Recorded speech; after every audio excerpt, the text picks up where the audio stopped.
നമുക്ക് ചോദ്യം വരും, ഈ എങ്ങനെയാണ് നമ്മുടെ കണ്ണിലോ മൂക്കിലോ നാക്കിലോ തൊക്കിലോ ചെവിയിലോ ഉണ്ടാകുന്ന ഒരു ഇമ്പൾസ്, ഒരാവേഗം നമ്മുടെ തലച്ചോറിലേക്ക് എത്തിക്കുന്നത് എങ്ങനെയാണ്?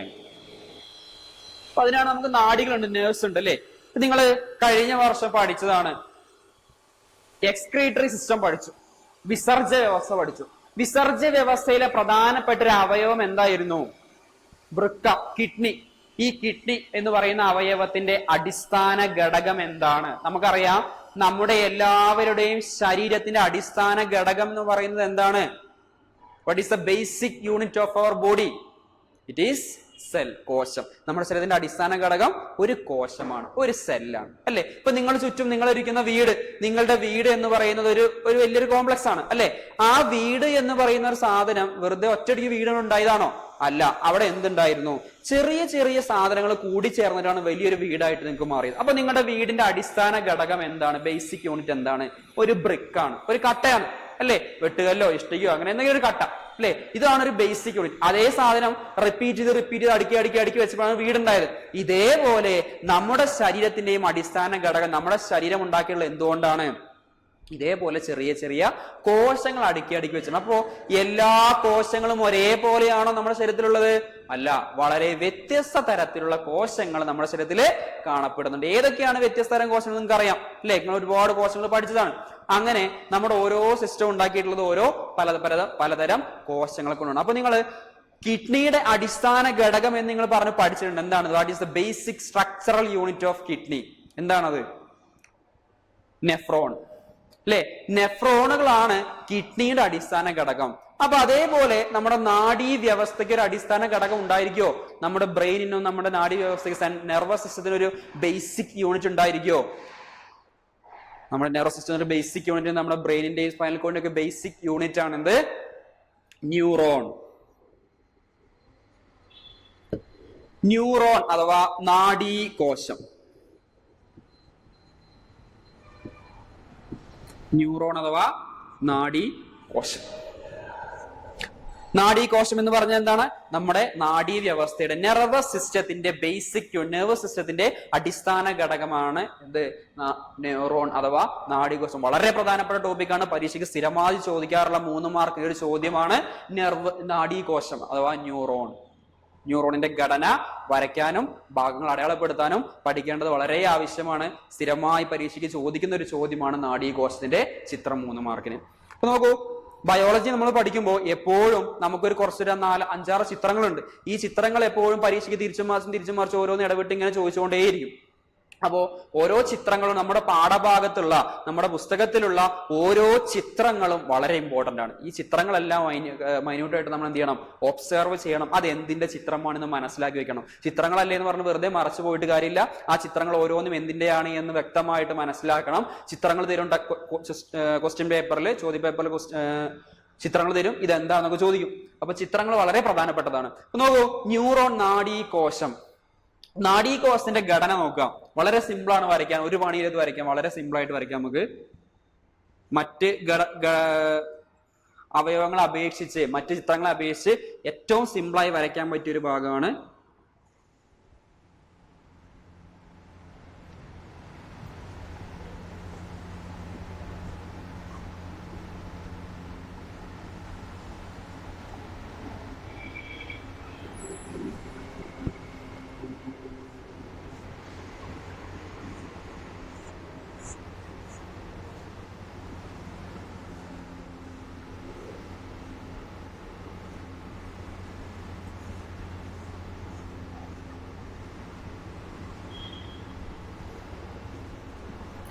സിംപിളി. ഇതാണ് ഒരു ന്യൂറോൺ. മറ്റ് നമ്മൾ ഇതുവരെ കണ്ട് പരിചയിച്ച കോശങ്ങളിൽ നിന്നും, സെൽസിൽ നിന്നും വളരെ വ്യത്യസ്തമായിട്ടൊരു സ്ട്രക്ചറാണ് അല്ലെ. ഇതുവരെ നമ്മളൊക്കെ സാധാരണ കോശങ്ങൾ വരച്ചിരുന്നത് എങ്ങനെയാ? ഒരു വട്ടം അല്ലെ, അല്ലെങ്കിൽ ഒരു ആനിമൽ സെല്ല് വരച്ചിരുന്നത് എങ്ങനെയാ? ഇങ്ങനെയാണ് ഒരു സെല്ല് നമ്മൾ വരച്ചിരുന്നത്. ഇങ്ങനെയൊക്കെ നമ്മളൊരു സെല്ല് വരച്ചിരുന്നത്. പക്ഷേ ഇതിൽ നിന്നെല്ലാം വ്യത്യാസമായി ഒരു കോശം, ഇതൊരൊറ്റ സെല്ലാണ്, ഒരു സെല്ലാണ് ഈ വരച്ചിട്ടുള്ളത്. ഇത്തരത്തിലുള്ള ലക്ഷക്കണക്കിന് സെൽസ് അടുക്കി വെച്ചിട്ടാണ് നമ്മുടെ എന്തുണ്ടാക്കിയിട്ടുള്ളത്? നെർവസ് സിസ്റ്റം ഉണ്ടാക്കിയിട്ടുള്ളത്, നാഡീ വ്യവസ്ഥ ഉണ്ടാക്കിയിട്ടുള്ളത്. നെർവസ് സിസ്റ്റം, നാഡീ വ്യവസ്ഥ ഉണ്ടാക്കിയിട്ടുള്ള ഇത്തരത്തിലുള്ള ഒരുപാട് കോശങ്ങൾ അടുക്കി വെച്ചിട്ടാണ്. അപ്പൊ ഇതാണ് ഒരു നാഡീകോശം, ഒരു ന്യൂറോൺ. ഇതിന്റെ ഘടനയാണ് നമ്മൾ പഠിക്കാൻ പോകുന്നത്. വളരെ ഇമ്പോർട്ടന്റ് ആണ്. എല്ലാവരും ഇതിന്റെ ചിത്രം വരയ്ക്കണം. ചിത്രം വരച്ച് അതിന്റെ ഭാഗങ്ങൾ അടയാളപ്പെടുത്തണം. ഓരോ ഭാഗത്തിന്റെയും ധർമ്മങ്ങൾ പഠിക്കുകയും വേണം. അപ്പൊ നമുക്ക് നോക്കാം എന്തൊക്കെയാണ് ഈ ഒരു ഭാഗത്തിന്റെ, ഇതിന്റെ ഭാഗങ്ങളുടെ ധർമ്മം നമുക്ക് നോക്കാം. നോക്കൂ, ഇവിടെ ഒരു സെൻട്രൽ പോർഷൻ ഉണ്ടല്ലോ, ഒരു കേന്ദ്ര ഭാഗം. ഈ ഭാഗത്തെ നമ്മൾ പറയുന്ന പേരാണ് സെൽ ബോഡി. വളരെ മനോഹരമായ ചിത്രം നിങ്ങളുടെ എല്ലാവരുടെയും ടെക്സ്റ്റ് ബുക്കിലുണ്ട്. ആ ടെക്സ്റ്റ് ബുക്കിലെ ചിത്രം നിങ്ങൾക്ക് നോക്കാം. ഇതാണ് എന്ത്? Cell body. സെൽ ബോഡിയാണ് കൊടുത്തുള്ളത്. കോശ ശരീരം, കോശത്തിന്റെ ശരീരം. അപ്പൊ ഈ കോശത്തിന്റെ ശരീരത്തിന് ഇന്ന് അടുക്ക് ഇവിടെ ഒരു സാധനം ഉണ്ടാവും. ഇതെന്താ? എല്ലാവർക്കും അറിയുന്നതാണ് മർമ്മം, ന്യൂക്ലിയസ് അല്ലെ? അപ്പോ സെൽ ബോഡി, കേന്ദ്രഭാഗം, ഈ ഭാഗത്തെ പറയുന്ന പേരാണെന്ത്? സെൽ ബോഡി അഥവാ കോശ ശരീരം. നോക്കൂ, കോശ ശരീരത്തിൽ നിന്നും, സെൽ ബോഡിയിൽ നിന്നും പുറത്തേക്ക് ഇങ്ങനെ പോകുന്ന ഒരു സാധനം, ഇങ്ങനെ പുറത്തേക്ക് ഇങ്ങനെ ബൾജ് ചെയ്ത് പുറത്തേക്ക് ഇങ്ങനെ തള്ളി നിൽക്കുന്ന ഒരു ഭാഗം അല്ലെ? അതിനെ പറയുന്ന പേരാണ് എന്ത്? ഡെൻഡ്രോൺ.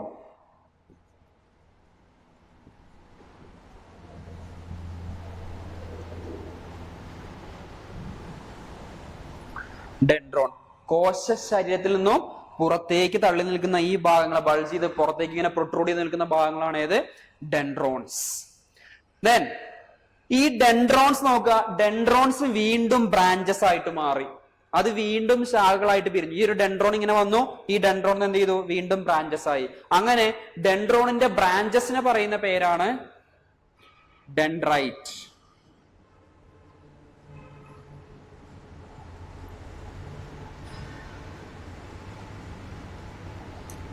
ഡെൻഡ്രൈറ്റ്. ഇപ്പോ ഡെൻഡ്രോണിന്റെ ബ്രാഞ്ചസ് ആണ് എന്ത്? ഡെൻഡ്രൈറ്റ്. ഓക്കെ, ഭാഗങ്ങൾ കിട്ടിയാലോ? നോക്കൂ, സെൽ ബോഡി കോശ ശരീരം, ഡെൻഡ്രോൺ, ഡെൻഡ്രൈറ്റ്. ഇംഗ്ലീഷ് മലയാളമൊക്കെ ഒന്ന് തന്നെയാണ് ഇത്. ഇനി നോക്കൂ, ഈ കോശ ശരീരത്തിൽ നിന്നും, സെൽ ബോഡിയിൽ നിന്നും പുറത്തേക്ക് ഒരു നീണ്ട തന്തു പോകുന്നുണ്ട്, ഒരു ലോങ് ഫിലമെന്റ്, ഒരു ലോങ്ങേറ്റഡ് ഫിലമെന്റ്. അപ്പൊ എന്താ? കോശ ശരീരത്തിൽ നിന്നും, സെൽ ബോഡിയിൽ നിന്നും പുറത്തേക്ക് അറൈസ് ചെയ്യുന്ന, പുറത്തേക്ക് വരുന്ന ഒരു ഇലോങ്ങേറ്റഡ് സ്ട്രാൻഡ് ആണ്, ഒരു നീണ്ട തന്തു ആണ് ഏത്? ഒരു ഫിലമെന്റ് സ്ട്രാൻഡ് ആണ് ഏത്? ഈ ഭാഗം. ഇതിനെ പറയുന്ന പേരാണ് എന്ത്? ആക്സോൺ.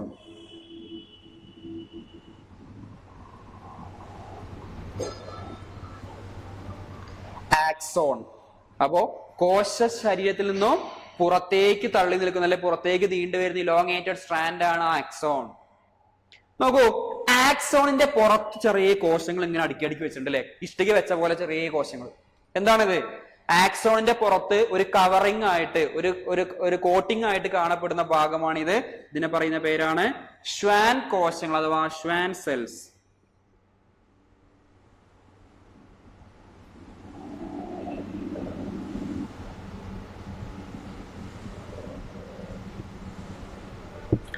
ഷ്വാൻ കോശം അഥവാ ഷ്വാൻ സെൽസ്. എന്താ ഷ്വാൻ സെൽസ്? ആക്സോണിന്റെ പുറത്ത് ഉള്ള ഒരു കോട്ടിംഗ് ആണ് ഷ്വാൻ സെൽസ്, ഷ്വാൻ കോശങ്ങൾ. ഇനി നോക്കൂ, ആക്സോൺ ഇങ്ങനെ നീണ്ടു വന്നു അല്ലെ? ആക്സോൺ ഇങ്ങനെ നീണ്ടു വന്നു. ഇവിടെ എത്തിയപ്പോ ആക്സോൺ എന്താ സംഭവിച്ചത്? ആക്സോൺ അത് ബ്രാഞ്ചസ് ആയി.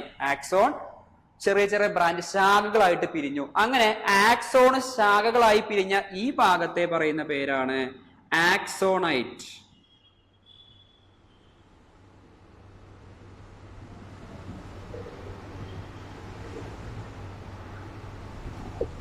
ആക്സോണൈറ്റ്.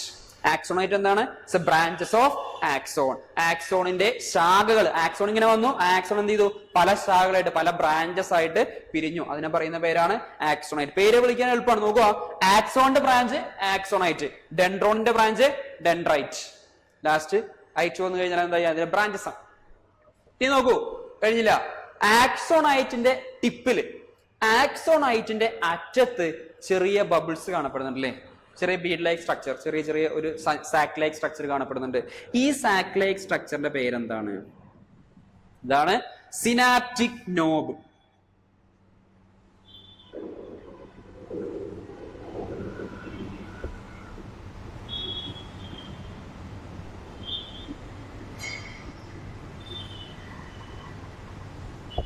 Synaptic knob. ഇത്രയുമാണ് പ്രധാനമായിട്ടും നമ്മുടെ ന്യൂറോണിന്റെ നാഡീകോശത്തിന്റെ ഒരു ഘടന. സ്ട്രക്ചർ ഓഫ് ന്യൂറോൺ ആണ് നമ്മൾ ചെയ്ത് വരച്ചു വെച്ചിരിക്കുന്നത്. ന്യൂറോണിന്റെ സ്ട്രക്ചർ ആണ് നോക്കുക. ന്യൂറോണിന്റെ സ്ട്രക്ചർ വളരെ ഇമ്പോർട്ടന്റ് ആണ്.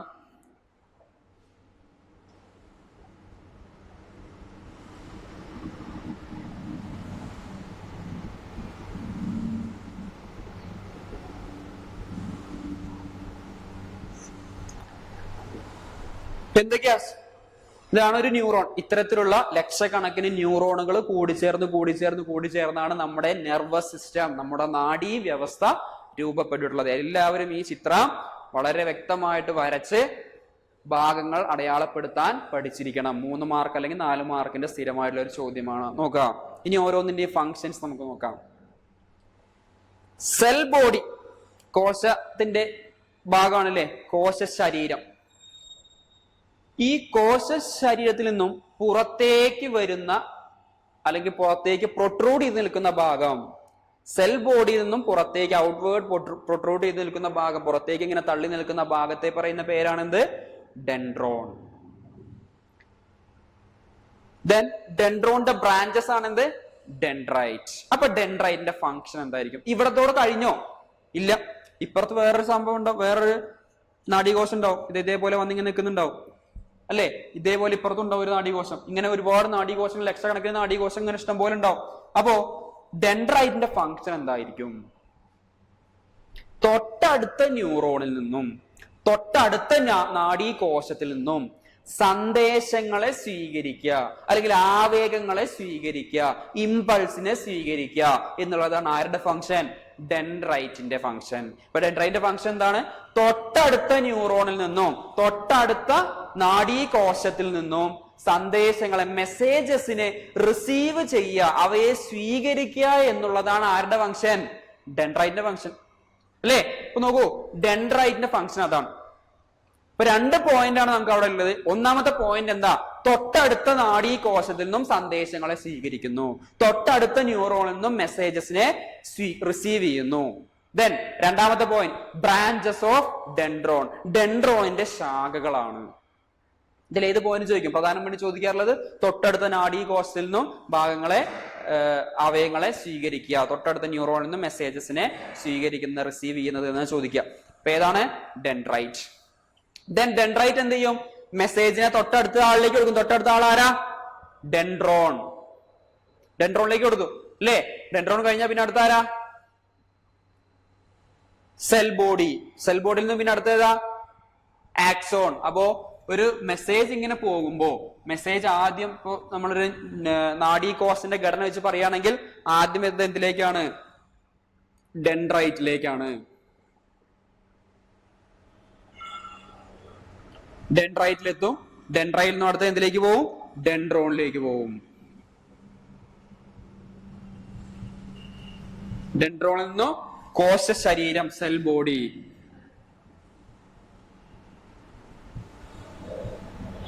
ദെൻ അവിടുന്ന് എങ്ങോട്ട് പോകും? അടുത്തത് സെൽ ബോഡി കഴിഞ്ഞാൽ ആക്സോൺ.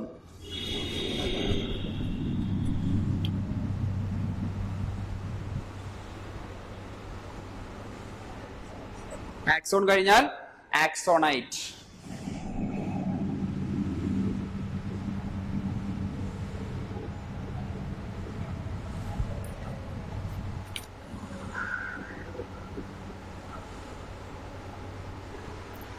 ആക്സോണൈറ്റ് കഴിഞ്ഞാൽ സിനാപ്റ്റിക് നോഡ്.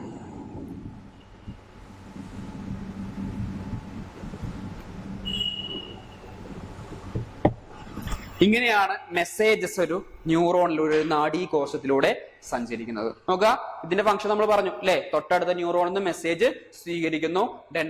ഡെൻഡ്രോണിന്റെ ശാഖകളാണ്, ബ്രാഞ്ചസ് ആണ്. ഇവിടെ കിട്ടിയ മെസ്സേജിനെ ആരിലേക്ക് കൊടുക്കും? ഡെൻഡ്രോണിലേക്ക് കൊടുക്കും. ഡെൻഡ്രോൺ എന്ത് ചെയ്യും? ഡെൻഡ്രോൺ ആ മെസ്സേജ് ആർക്ക് കൊടുക്കും? സെൽ ബോഡിക്ക് കൊടുക്കും, കോശ ശരീരത്തിന് കൊടുക്കും. കോശ ശരീരം ആ മെസ്സേജ് എന്താ ചെയ്യുക? ആ സന്ദേശം എന്ത് ചെയ്യും? അത് അവിടുന്ന് പോകുന്ന നീണ്ട കുഴലായിട്ടുള്ള, നീണ്ട തന്തുവായിട്ടുള്ള ഫിലമെന്റ് സ്ട്രക്ചർ ആണ് ആര്? ആക്സോണിന് കൊടുക്കും. അപ്പൊ സെൽ ബോഡിയിൽ നിന്നും കോശ ശരീരത്തിൽ നിന്നും മെസ്സേജിനെയും കൊണ്ട് പുറത്തേക്ക് ആര് പോകുന്നു? ആക്സോൺ ഇങ്ങനെ പോവാണ്. ആക്സോൺ ഇങ്ങനെ പോകുമ്പോ ആക്സോൺ ഇവിടെ എത്തിക്കഴിഞ്ഞാൽ ആക്സോൺ എന്താ സംഭവിക്കുക? ആക്സോൺ അത് ബ്രാഞ്ചസ് ആയിട്ട് മാറി, ശാഖകളായിട്ട് മാറി. ഇങ്ങനെ ആക്സോണിൽ നിന്നും മെസ്സേജ് സന്ദേശങ്ങളെ സ്വീകരിക്കുന്ന ആളാണ് ആര്? ആക്സോണൈറ്റ്. ആക്സോണൈറ്റിൽ നിന്നും മെസ്സേജ് എവിടെ എത്തുന്നു? ഒരു സാക്ക് ലൈക്ക് സ്ട്രക്ചർ ആയിട്ടുള്ള സിനാപ്റ്റിക് നോബ്, ഒരു ചെറിയ നോബാണ്, ആ നോബിലേക്ക്, സിനാപ്റ്റിക് നോബിലേക്ക് എത്തും. അപ്പൊ എന്താണ് സിനാപ്റ്റിക് നോബിന്റെ ഫംഗ്ഷൻ? ഇവിടത്തോടെ കഴിഞ്ഞോ? ഇല്ല. ഇവിടുന്ന് മെസ്സേജിനെ എങ്ങോട്ട് പോകണം? അടുത്ത ന്യൂറോണിലേക്ക് പോകണം. അങ്ങനെ അടുത്ത ന്യൂറോണിലേക്ക് കൊണ്ടുപോകണമെങ്കിൽ അതിനെ നമ്മളെ സഹായിക്കുന്ന ഒരാളാണ് ആര്? Synaptic knob. സിനാപ്റ്റിക് നോബിന്റെ ഫംഗ്ഷൻ വളരെ പ്രധാനപ്പെട്ടതാണ്. Synaptic knob secretes neuro transmitters.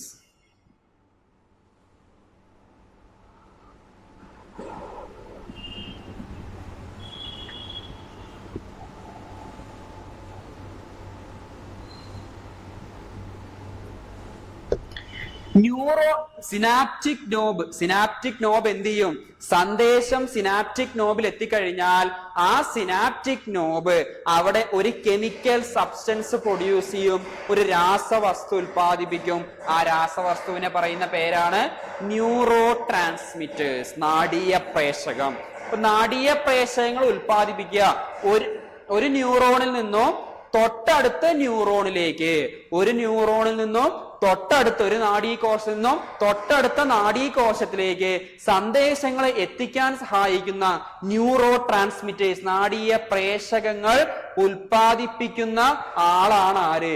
Synaptic knob. ഇത്രയുമാണ് ഒരു ആക്സോണിന്റെ സ്ട്രക്ചർ. ഇവിടെ ചെറിയൊരു കാര്യം കൂടി ഉണ്ട്. എന്താണ്? ആക്സോണിന്റെ പുറത്ത് കാണുന്ന ഷ്വാൻ സെൽസ് അല്ലെ? ആക്സോണിന്റെ പുറത്ത് ഇഷ്ടിക അടുക്കി വെച്ച പോലെ കുറെ സെൽസ് കാണപ്പെടുന്നത്, കുറെ കോശങ്ങൾ കാണപ്പെടുന്നുണ്ട്. ആ കോശങ്ങളുടെ പേരാണെന്ത്? ഷ്വാൻ സെൽസ്, ഷ്വാൻ കോശങ്ങൾ.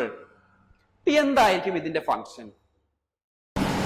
ഇപ്പൊ നിങ്ങളുടെ വീടുകളിലൊക്കെ നിങ്ങൾ നോക്കിക്കഴിഞ്ഞാൽ ബൾബും അതുപോലെ നിങ്ങളുടെ വയറിംഗ് ഒക്കെ ചെയ്തതിൽ കുറെ വയറുകൾ ഉണ്ടാവില്ലേ? അപ്പൊ നിങ്ങൾ ഫിസിക്സിലൊക്കെ പഠിക്കുന്നതാണ് കറണ്ടിന്റെ ട്രാൻസ്മിഷനെ കുറിച്ചൊക്കെ. അപ്പൊ നിങ്ങൾ നോക്കൂ, അതിന്റെ ഉള്ളിലുള്ള ആ ചെമ്പ് കമ്പി നേരത്തെ, അതിങ്ങനെ പൊളിച്ചു നോക്കിക്കഴിഞ്ഞാൽ അതിന്റെ ഉള്ളിൽ നിങ്ങൾക്ക് നേരത്തെ ചെമ്പ് കമ്പികൾ കാണും.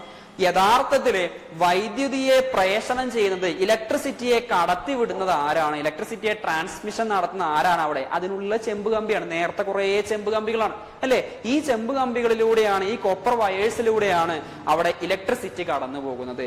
അപ്പൊ പിന്നെ എന്തിനായിരിക്കും ഇതിന്റെ പുറത്ത് ഈ പച്ചയും മഞ്ഞയും നീലയും കറുപ്പും കളറുള്ള ഒരു പ്ലാസ്റ്റിക് കോട്ടിംഗ് പോലെ സാധനം വെച്ചിട്ടുണ്ടാവുക? എന്തിനായിരിക്കും? ഒന്നാമത്തെ പോയിന്റ് നിങ്ങൾ പറയും, എന്താ?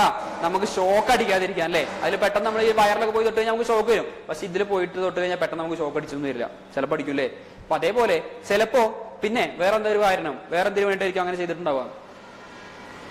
ഈ ചെമ്പ് കമ്പിയിലൂടെ, ഈ കോപ്പർ വയറിലൂടെ കടന്നു പോകുന്ന വൈദ്യുതി, നമുക്ക് അതിന്റെ ഇന്റൻസിറ്റി കുറയാൻ പാടില്ല അല്ലെ? ഇപ്പൊ നമ്മള് ഇവിടെ ഒരു സ്വിച്ച്, ഇവിടെയാണ് സ്വിച്ച്, ഇവിടെയാണ് ബൾബ് എന്ന് വിചാരിക്കുക. ഇപ്പൊ ഇവിടെ നമ്മളൊരു സ്വിച്ച് ഇട്ട് കഴിഞ്ഞാൽ ഈ വൈദ്യുതി ഈ ചെമ്പ് കമ്പിയിലൂടെ, ഈ കമ്പിയിലൂടെ പോയി ഇവിടുത്തെ ബൾബ് കത്തണ്ടേ? അങ്ങനെ കത്തണമെങ്കിൽ ഇവിടെ നിന്ന് ഇവിടെ എത്തുമ്പോഴേത്തിനും നമ്മൾ കൊടുക്കുന്ന വൈദ്യുതിയേക്കാൾ കുറവാണ് ഇവിടെ എത്തുന്നതെങ്കിൽ ബൾബ് ശരിക്കും കത്തുവോ? ഇല്ല, കത്തൂല. കാരണം എന്താ? ഇവിടെ നമ്മൾ കറണ്ട് ഇങ്ങനെ കൊടുത്തു, ആ കൊടുക്കുന്ന കറണ്ട് കുറെ റേഡിയേഷൻ ഒക്കെ ആയിട്ട് നമുക്ക് നഷ്ടപ്പെട്ടു വിചാരിക്കുക, വികിരണങ്ങളൊക്കെ ആയിട്ട് നഷ്ടപ്പെട്ടു വിചാരിക്കുക. അങ്ങനെ നഷ്ടപ്പെട്ടാൽ നമ്മൾ വിചാരിച്ച വാട്ട് അവിടെ കത്തൂല. അപ്പോ അതുകൊണ്ട് ഇവിടെ നിന്ന് എത്രയാണോ കൊടുക്കുന്നത് അതേ ഇന്റൻസിറ്റിയിൽ, അതേ ആവൃത്തിയിൽ എവിടെ കിട്ടണം?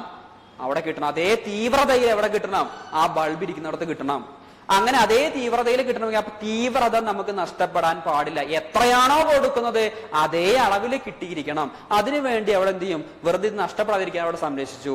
ഇനി വെറുതെ കോപ്പർ വയർ നമ്മുടെ വീട്ടിലൂടെ ഈ ബൾബ് സ്വിച്ചിൽ നിന്നും ബൾബിലേക്കും ഫാനിലേക്കും വെറുതെ കോപ്പർ വയർ, ചെമ്പ് കമ്പി വെറുതെ ഇടുകയാണെങ്കിൽ എന്താ സംഭവിക്കുക? വളരെ നേർത്ത ചെമ്പ് കമ്പിയാണ്. പെട്ടെന്ന് അതിന് എന്ത് സംഭവിക്കും? കേടുപാടുണ്ടാകും, അതിന് ഡിസ്ട്രക്ഷൻ സംഭവിക്കും. അങ്ങനെ കേട് വന്ന് പെട്ടെന്ന് പൊട്ടിപ്പോയാൽ അത് നമുക്ക് നഷ്ടമാണ്. അപ്പൊ അതിനെ സംരക്ഷിക്കണം, പ്രൊട്ടക്ട് ചെയ്യണം. എക്സ്റ്റേണൽ ഫോഴ്സിൽ നിന്നും, ബാഹ്യമായിട്ടുള്ള ക്ഷതങ്ങളിൽ നിന്നും, ബാഹ്യമായിട്ടുള്ള ഷോക്കുകളിൽ നിന്നും അതിനെ നമുക്ക് സംരക്ഷിക്കണം. ഇതിനൊക്കെ വേണ്ടിയാണ് നമ്മൾ വീട്ടിൽ കാണുന്ന ഈ വയറിൽ എന്ത് ഒരു ഇൻസുലേഷൻ ഉണ്ട്, ഒരു പല നിറത്തിൽ, ഇപ്പൊ കറുപ്പും നീലയും പച്ചക്ക നിറത്തില് ഇൻസുലേഷൻസ് കാണപ്പെടുന്നു.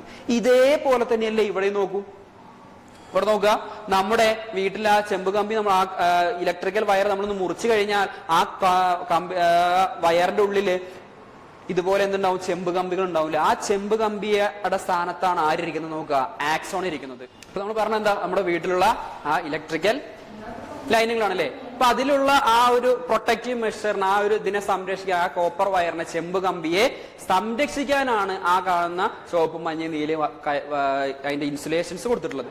അതേപോലെ ഇവിടെ നോക്കൂ, അതിന്റെ ഉള്ളിലുള്ള ചെമ്പ് കമ്പി, ആ ചെറിയ ചെമ്പ് കമ്പിയുടെ സ്ഥാനത്താണ് നമ്മുടെ ആക്സോൺ. ആ ചെമ്പ് കമ്പിയുടെ പുറത്താണ് എന്തുള്ളത്, ആ കോട്ടിംഗ് ഉള്ളത് അല്ലെ. അതേപോലെ അതിന്റെ പുറത്തൊരു കോട്ടിംഗ് ആയിട്ടാണ് ആരിയ്ക്കുന്നത്, ശ്വാൻ സെൽസ് ഇരിക്കുന്നത്, ശ്വാൻ കോശങ്ങൾ ഇരിക്കുന്നത്. അപ്പോ ഈ കോശ ശരീരത്തിൽ നിന്നും, സെൽ ബോഡിയിൽ നിന്നും മെസ്സേജസ് ഒരു ദൂരം, ഒരു അത്യാവശ്യം നല്ല ദൂരം ഇങ്ങനെ പോകാനുണ്ട് അല്ലെ, കുറച്ച് നീണ്ട ഭാഗമാണ്. ഇത്രയും ദൂരം ഇത് പോകുമ്പോ ഇവിടുന്ന് കൊടുക്കുന്ന അതേ ഇന്റൻസിറ്റി തന്നെ വേണം എവിടെ എത്താൻ. ഇപ്പൊ നമ്മുടെ കാലിലൊരു മുള്ളു കൊണ്ടു, ആ കാലിൽ കൊള്ളുന്ന മുള്ളിന് എത്ര വേദനയിലാണോ അത് കുത്തിയത്, അതേ ഇന്റൻസിറ്റിയിൽ, അതേ തീവ്രതയിൽ അത് എവിടെ എത്തണം, തലച്ചോറ്. ഇത്രയും ദൂരം സഞ്ചരിച്ച് എവിടെ എത്തണം, ഇവിടെ എത്തണം വേണ്ടേ. അപ്പോ അതിന്റെ ഇന്റൻസിറ്റി, അതിന്റെ തീവ്രത ഒരിക്കലും നഷ്ടപ്പെടാൻ പാടില്ല. മാത്രമല്ല, ഈ നമ്മൾ പറഞ്ഞു ഈ വീട്ടിലുള്ള വയറ് അല്ലെ, അതിങ്ങനെ നാരുകളായിട്ട് ആ ചെമ്പ് കമ്പി അതേപോലെ വെറുതെ ഈ ചുമരുമ്പ് കൂടെ വെച്ചിട്ടാണെങ്കിൽ എന്താ സംഭവിക്കുക, അതിന് പെട്ടെന്ന് ക്ഷതങ്ങൾ സംഭവിക്കും, ഷോക്ക് സംഭവിക്കും, അത് പൊട്ടിപ്പോവാനുള്ള സാധ്യത ഉണ്ട്.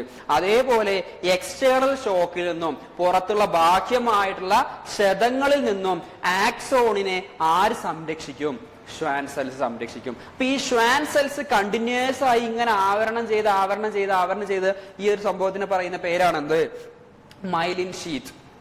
Myelin sheath.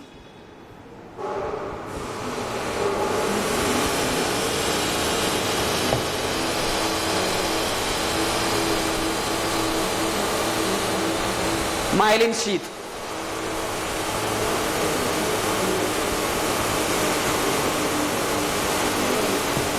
മൈലിൻ ഷീത്ത് എന്ന് പറഞ്ഞാൽ എന്താ, കണ്ടിന്യൂസ് ആയിട്ട് ശ്വാൻ സെൽ, ശ്വാൻ കോശങ്ങൾ കണ്ടിന്യൂസ് ആയി ആവരണം ചെയ്ത് കഴിഞ്ഞാൽ അതിന് പറയുന്ന പേരാണ് മൈലിൻ ഷീത്ത്. അപ്പൊ ഇതിനെ മൊത്തത്തിൽ നമ്മൾ എന്ത് പേര് പറയും, മൈലിൻ ഷീത്ത് എന്ന് പറയും. ഈ ഒരൊറ്റ സെൽ എടുത്തു കഴിഞ്ഞാൽ എന്ത് പറയും, ശ്വാൻ സെൽ, ശ്വാൻ കോശം എന്ന് പറയും. കുറെ ശ്വാൻ സെൽസ് കൂടി ചേർന്നാൽ അത് മൈലിൻ ഒരു ഷീത്തായിട്ട് മാറി, ഒരു ഷീത്ത് കവറിംഗ് ആയിട്ട് മാറി. അപ്പോ എന്താണ് മൈലിൻ ഷീത്തിന്റെ ഫംഗ്ഷൻ? ഇതാണ് നമ്മൾ നേരത്തെ പറഞ്ഞ നമ്മുടെ വീട്ടിലെ വയറിങ്ങിന് ഉപയോഗിക്കുന്ന കമ്പികളുടെ ധർമ്മം പറഞ്ഞ പോലെ അല്ലെ. ഉള്ളിലുള്ള ചെമ്പ് കമ്പിയാണ് ഇത് ആക്സോൺ, അതിന് പൊതിഞ്ഞിരിക്കുന്ന ആ കോട്ടിംഗ്, ആ ഇൻസുലേഷൻ ആണ് ഇത് മൈലിൻ ഷീത്ത്. അപ്പൊ മൈലിൻ ഷീത്തിന്റെ ഫംഗ്ഷൻ, അടുത്തൊരു ഇമ്പോർട്ടന്റ് ആയിട്ടുള്ള സ്ഥിരമായി പരീക്ഷയ്ക്ക് ചോദിക്കുന്ന മറ്റൊരു ചോദ്യമാണ് functions of myelin sheath. Myelin ഷീത്തിന്റെ ധർമ്മങ്ങൾ എന്തൊക്കെയാണ് നോക്കൂ. ഒന്നാമത്തത്, ഇവിടെ നിങ്ങള് ന്യൂറോണിന്റെ സ്ട്രക്ചർ എല്ലാവർക്കും മനസ്സിലായി എന്ന് വിചാരിക്കുന്നു അല്ലെ. ഇപ്പൊ എല്ലാവരും ഈ ചിത്രം വരച്ച് ഭാഗങ്ങൾ അടയാളപ്പെടുത്തി ഇത് ഫങ്ഷൻസ് എല്ലാം പഠിക്കണം.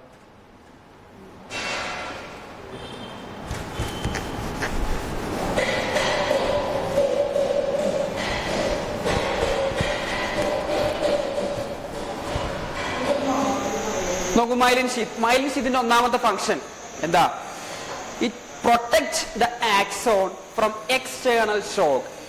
എക്സ്റ്റേണൽ ഷോക്കിൽ നിന്നും, ബാഹ്യമായിട്ടുള്ള ക്ഷതങ്ങളിൽ നിന്നും ആരെ സംരക്ഷിക്കുന്നു, നമ്മുടെ ആക്സോണിനെ സംരക്ഷിക്കുന്നു. ആര് സംരക്ഷിക്കും, മൈലിൻ ഷീത്ത് സംരക്ഷിക്കും. ഒന്നാമത്തെ ധർമ്മം. ഇപ്പൊ മൈലിൻ ഷീത്ത് ഇങ്ങനെ കിടക്കുകയാണല്ലേ, ഒരു നീണ്ട മൈലിൻ ഷീത്ത് ഇങ്ങനെ കിടക്കുകയാണ്. ഈ മൈലിൻ ഷീറ്റിന്റെ പുറത്ത് ആരുണ്ട്, ആക്സോൺ ഇങ്ങനെ നീണ്ടു കിടക്കുകയാണ്. ആക്സോണിന്റെ പുറത്ത് ആരുണ്ട്,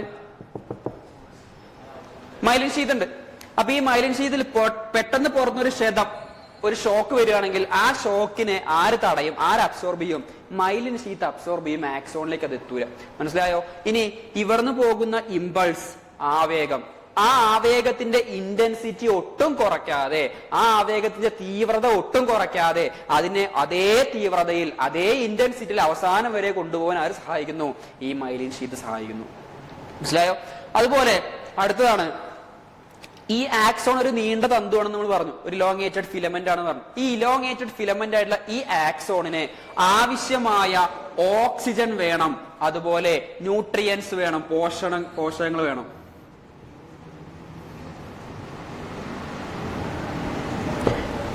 ആക്സോണിന് ആക്സോണിന് ആവശ്യമുള്ള ന്യൂട്രിയൻസും വേണം, അതുപോലെ ഓക്സിജൻ വേണം. ഈ ഓക്സിജനും ന്യൂട്രിയൻസ് ഒക്കെ ആരാ കൊടുക്കുന്നത്? മൈലിൻ ഷീത്താണ് കൊടുക്കുന്നത്. അപ്പൊ എന്തൊക്കെയാ? ഒന്ന്, ഒരു ഇൻസുലേറ്റർ ആയി പ്രവർത്തിക്കുന്നു. ചാർജ് ഇവിടുന്ന് പുറത്തേക്ക് ഇങ്ങനെ പോവാതെ ഒരു ഇൻസുലേറ്റർ ആയി പ്രവർത്തിക്കും. ആവശ്യമുള്ള ന്യൂട്രിയൻസും ഓക്സിജനും കൊടുക്കും. എക്സ്റ്റേണൽ ഷോക്കിൽ നിന്ന്, പുറത്തുനിന്നുള്ള ക്ഷതങ്ങളിൽ നിന്നും അതിനെ സംരക്ഷിക്കും. ഇതൊക്കെയാണ് ആരുടെ ഫങ്ഷൻസ്? നമ്മുടെ മൈലിൻ ഷീത്തിന്റെ ഫങ്ഷൻസ് ആയിട്ട് നമുക്ക് പറയാനുള്ളത്. ഓക്കെ, മൈലിൻ ഷീറ്റ് എന്ന് പറഞ്ഞാൽ എന്താണ്? നമ്മുടെ ആക്സോണിനെ ആവർത്തിച്ച് ഇങ്ങനെ വലയം ചെയ്യുന്ന ഷ്വാൻ സെൽസ് കൂടി ചേർന്ന ഒരു ഭാഗമാണ് ഇത് മൈലിൻ ഷീത്ത്. ഇപ്പൊ ഈ മൈലിൻ ഷീത്തിന് എപ്പോഴും ഒരു തിളങ്ങുന്ന നിറമാണ്, ഒരു തിളക്കമുള്ള ഒരു വെളുത്ത നിറമായിരിക്കും ആർക്കുണ്ടാവുക. കൊഴുപ്പ് കൊണ്ടുള്ള ഒരു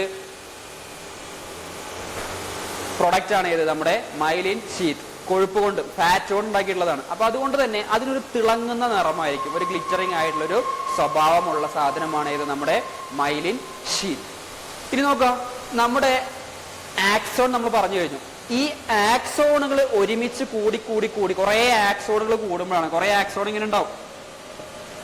ഇങ്ങനെ കുറെ ആക്സോണുകൾ കൂടി ചേരുമ്പോഴാണ് നമുക്കൊരു നാഡി അവിടെ ഉണ്ടാകുന്നത്. ഒരു നാഡി ഉണ്ടാവുന്ന എങ്ങനെയാണ്? കുറെ ആക്സോണുകൾ, ഒരു ഗ്രൂപ്പ് ഓഫ് ആക്സോൺസ് എന്ത് ഒരു നെർവ്, ഒരു നാഡി എന്ന് പറഞ്ഞാൽ കുറെ ആക്സോണുകൾ കൂടി ചേർന്നാൽ എന്തായി? നാഡികളായി മാറി. ഈ നാഡികളിലാണ് പ്രധാനമായിട്ടും മൈലിൻ ഷീത്തിന് എന്തുകൊണ്ട് ഉണ്ടാക്കിയിട്ടുള്ളത്? ഷ്വാൻ സെൽസ് ആണ്.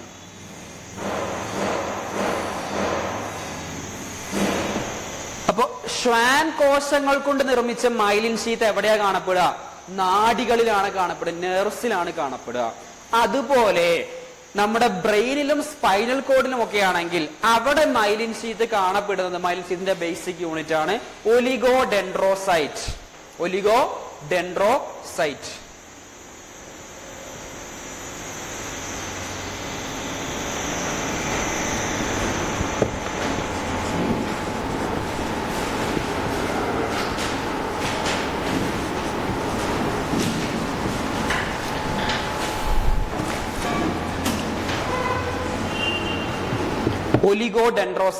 അപ്പൊ നോക്കൂ, മൈലിൻ ഷീത്ത് നാഡികളിലാണ് കാണപ്പെടുന്നതെങ്കിൽ നെർവ്സിലുള്ള മൈലിൻ ഷീത്ത് ഒക്കെ ഉണ്ടാക്കിയിട്ടുള്ളത് എന്തുകൊണ്ടാണ്? ഷ്വാൻ കോശങ്ങൾ കൊണ്ടാണ്.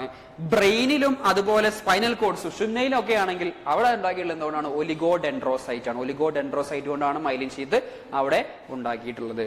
ഓക്കെ, അപ്പൊ മൈലിൻ ഷീത്തിന്റെ നിറം എന്താ നമ്മൾ പറഞ്ഞു കഴിഞ്ഞു. ഒരു തിളങ്ങുന്ന വെള്ള നിറമാണ് മൈലിൻ ഷീത്തിനുള്ളത്. അപ്പൊ മൈലിൻ ഷീത്ത് കൂടുതൽ കാണപ്പെടുന്ന ഭാഗങ്ങൾക്ക് ഒരു വെള്ള നിറവും, മൈലിൻ ഷീത്ത് കുറവ് കാണപ്പെടുന്ന ഭാഗങ്ങൾക്ക് ഒരു ഗ്രേ കളറുമായിരിക്കും ഉണ്ടാവും. മൈലിൻ ഷീത്ത് കൂടുതലായി കാണപ്പെടുന്നത് എവിടെയാണോ ആ ഭാഗങ്ങളെ നമ്മൾ പറയുന്ന പേരാണ് വൈറ്റ് മാറ്റർ.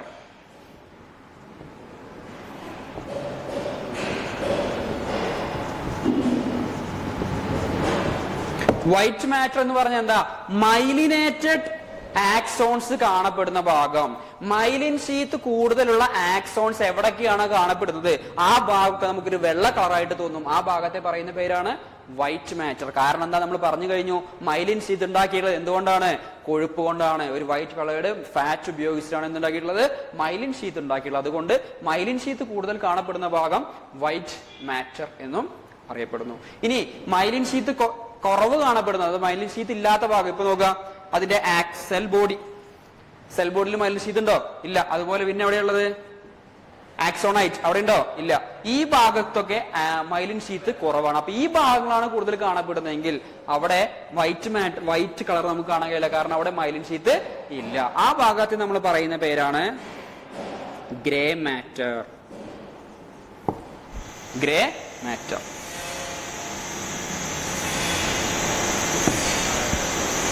അപ്പോ ഇത്രയാണ് നമ്മൾ പറഞ്ഞത്. എന്തൊക്കെയാ നമ്മൾ പറഞ്ഞത്? നമ്മുടെ ശരീരത്തിലെ എല്ലാ ഭാഗങ്ങളെയും, നമ്മുടെ ശരീരത്തിലുള്ള എല്ലാ ആക്ടിവിറ്റീസിനെയും, നമ്മുടെ ബോഡിയിൽ നടക്കുന്ന എല്ലാ ഫിസിക്കൽ ആക്ടിവിറ്റീസിനെയും കൺട്രോൾ ചെയ്യുന്നതും കോർഡിനേറ്റ് ചെയ്യുന്നതും നിയന്ത്രിക്കുന്നതും ഏകോപിപ്പിക്കുന്നതും ആരാണ്?